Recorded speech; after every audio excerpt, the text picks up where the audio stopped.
ನೋಡಿ ಪಾಲಕ್ ಹಾಕಿ ಪೊಂಗಲ್ ಮಾಡಿದ್ದೆ ಓಟ್ಸ್ದು. ತುಂಬ ಚೆನ್ನಾಗಿರುತ್ತೆ. ವೆಯ್ಟ್ ಲಾಸ್ ಮಾಡೋರು, ಡಯಾಬಿಟೀಸ್ ಇರೋರು ಮಾಡ್ಕೊಳ್ಳಿ.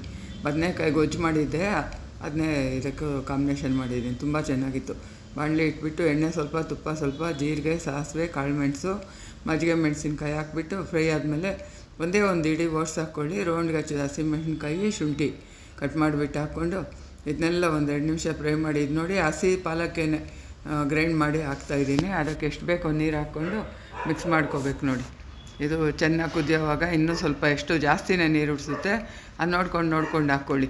ಹೆಸರುಬೇಳೆ ಬೇಯಿಸಿಟ್ಟಿದ್ದೀನಿ, ಅದಕ್ಕೆ ಸ್ವಲ್ಪ ನೀರು ಹಾಕಿ ಹಾಕ್ಬಿಟ್ಟು ಮಿಕ್ಸ್ ಮಾಡಿ, ಅರಿಶಿನ ಸ್ವಲ್ಪ, ರುಚಿಗೆ ತಕ್ಕಷ್ಟು ಕಲ್ಲುಪ್ಪು ಹಾಕ್ಕೊಂಡು, ಕಾಯಿ ತುರಿ ಒಂದು ಇಡಿ ಎಷ್ಟು ಬೇಕೋ ಹಾಕ್ಕೊಳ್ಳಿ. ಒಂದೇ ಒಂದು ಸ್ಪೂನ್ ತುಪ್ಪ ಹಾಕ್ಕೊಂಡು ಎಲ್ಲ ಮಿಕ್ಸ್ ಮಾಡಿಬಿಟ್ಟು ಕೊತ್ತಂಬರಿ ಸೊಪ್ಪು ಲಾಸ್ಟಿಗೆ ಹಾಕ್ಕೊಂಡು ಸರ್ವ್ ಮಾಡಿಕೊಂಡು ಹೋಗ್ತೀನಿ. ಎಷ್ಟು ಚೆನ್ನಾಗಿರುತ್ತೆ ಗೊತ್ತಾ.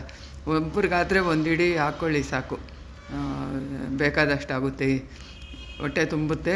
ಯಾವುದಾದ್ರೂ ಗೊಜ್ಜೋ ಚಟ್ನಿ ನಿಮಗೇನು ಇಷ್ಟವೋ ಕಾಂಬಿನೇಷನ್ ಮಾಡಿಕೊಂಡು ತಿನ್ನಿ. ತುಂಬ ಚೆನ್ನಾಗಿರುತ್ತೆ. Like, share, subscribe and follow